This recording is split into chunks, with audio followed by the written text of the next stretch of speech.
Wheel of Games!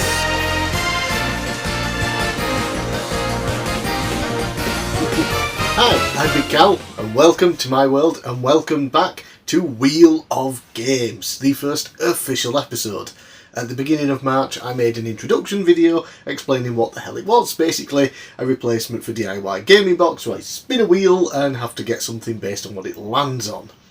So, at the beginning of the month I spun it for the first time and it landed on games under £20. So I could buy any game for any system with a limit of £20. And I bought Terminator Resistance for the Sony PlayStation 4. And this cost me £13.95.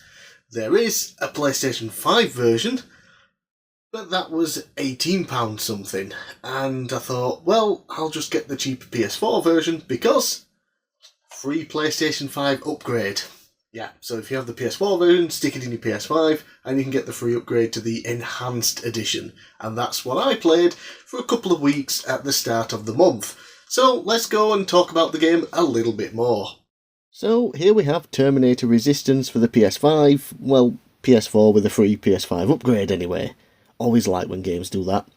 It released back in 2019 with the next gen upgrade in 2023, and it actually got pretty good reviews from gamers, despite poor reviews from game review websites.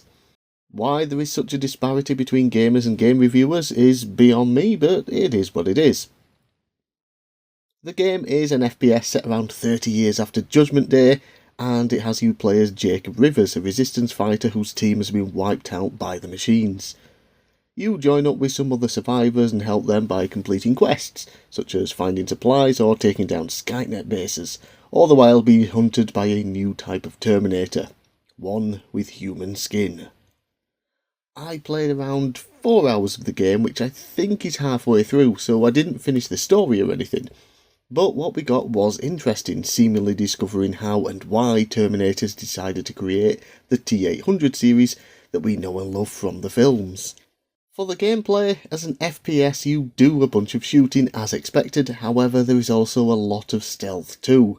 As for the first part of the game, you cannot kill regular Terminators, only other machines like Spider Scouts, Armoured Spiders and any other non-Terminators. Instead you'll need more powerful weapons to take them down, and in the meantime avoiding them is your only option.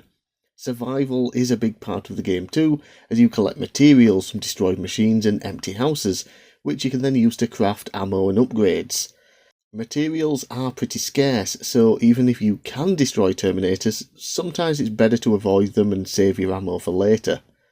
While it's more realistic this way, for an FPS I think it sometimes relies a little too much on stealth rather than action. They do add some new mechanics to prevent stealth from always being boring though, such as the ability to hack sentry machines so they'll shoot anything but you, or noise distractors to help you pass more lively areas undetected. Weapons can eventually be upgraded too, letting you change how much power they have or how much ammo you can carry for them, which gives you more time to engage in combat if you want. While not an open world game, you do get access to fairly large areas throughout the story. You can explore ruined cities, go through houses, finding materials, quest items and even secrets, and also use these locations to hide out if you get seen by the machines. There are plenty of locked doors and chests around too, which require you to lockpick, assuming you have any lockpicks on you and you have the right lockpicking level.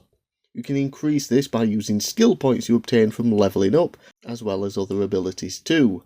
The more you level up, the more items you can craft as well, so there's always an incentive to complete side quests and discover things away from the main objective.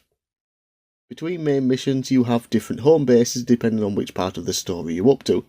Here you can craft items and talk to whoever's around, even occasionally having a choice in how you want to answer someone, which apparently affects something with how they interact with you later in the game, but I never got far enough to notice. Overall, there's a lot to enjoy here. Graphics and sound are really good, controls well, and the story is pretty interesting. However, I did really get annoyed with the game the longer that I played it. See, as well as avoiding machines on the ground, you also have flying ones to contend with. Usually it's fine, but further into the game it becomes tedious, when you essentially cannot just explore an area normally. Instead, you have to just stand and wait a few minutes to see if any drones fly overhead, and if they do, wait to see their patterns so you can avoid them, or shoot them down and try to kill them all before they kill you or ground forces come after you. If you don't spot them in time, odds are they will kill you before you can even tell where they are. I would like to go back to the game and finish it up, as well as try out some of the DLC they released for it, but for now I need to take a break and go back to it when I have more patience. So yeah, Terminator Resistance. At its core, very much a good game. A lot to like about it, but it can get frustrating when you get flying drones that just can sometimes literally just appear out of nowhere. If you're not paying full attention to what's happening in the air while you're trying to travel on the ground, you can die very, very quickly, and it gets a little bit frustrating. As I mentioned, I probably will go back to it at some point and play through the rest of the game, because I'd like to see how it all turns out. I just need to be in a bit more of a patient mind when I do it. Unfortunately, for most of the month I had a bad back, pulled a muscle. Still a little bit sore, but not too bad, so I was in a lot of pain, and I just wasn't as patient as I normally would have been. So yeah, honestly, I'm perfectly happy with that. It's a fun game. If you can get it for cheap like I did, absolutely do it. Get the PS4 version so you get the free PS5 upgrade, save yourself a bit of money that way as well. So not a bad way to kickstart the first official month of Wheel of Games. So now we have to spin the wheel once again. And under £20 has been removed for this month, as that's what it landed on last week, and it has been replaced with a new category called How Do I Not Own This? And that basically is for me to pick up a game that I've wanted to buy and play for years, and just for some reason have never got around to doing so. And trust me, there are a lot in that category, so if it lands on that, it's pretty good. But we'll have to see what it does land on, so let's give it a spin. Oh, just missed it, and instead it has landed on Wrestling Game. So if you're not familiar with my videos, I do have a habit of collecting wrestling games. It's my goal to own all of them that have ever been released. It's probably never going to happen because there are so many, and there are a handful that are extremely rare, and then you have to decide, am I going with the PC releases as well, and there are crap tons of those, arcades and things like that. I'm going to buy the arcade boards. Yeah, it's probably never going to end, but I still like collecting them and playing them, especially when they're actually good. There are some terrible ones out there.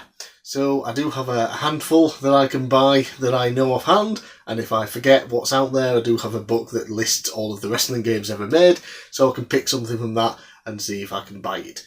So, I'm Big Cal, thanks for watching. Let me know down in the comments below what you thought of Terminator Resistance if you've played it. Let me know if there are any decent wrestling games I should pick up that I don't own yet. I own over 100, so you have to go with something very, very specific. And I'll see you again next time.